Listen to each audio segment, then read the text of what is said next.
রাসূলুল্লাহ সাল্লাল্লাহু আলাইহি সাল্লাম বাপ আমার, বন্ধু আমার, নওজোয়ান সাথী আমার, মনে রাখবেন, বিশ্বাস করেন, রাসূলুল্লাহ সাল্লাল্লাহু আলাইহি সাল্লাম হাসরের ময়দানে অসংখ্য উম্মতকে জিজ্ঞেস করবে। এই আমলনামা যখন দেখবে, প্রত্যেকটা উম্মত তার নিজ নিজ আমলনামা, রাসূলুল্লাহ সাল্লাল্লাহু আলাইহি সাল্লাম দেখবেন। এই আমলনামা দেখে নবী জিজ্ঞেস করবে, উম্মত 23টা বছর একটানা আমি কেঁদেছি উম্মত, 23 বছর তোদের জন্য আমি কেঁদেছিলাম।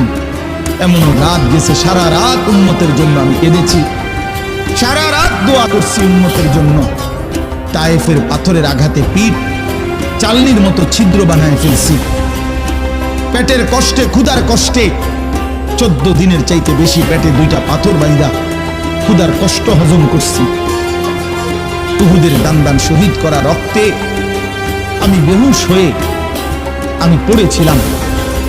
সেই নবী আমি আর কত কাঁদলে, আর কত রক্ত ঝরাইলে উম্মত তুমি আমার কথা মনে করতা?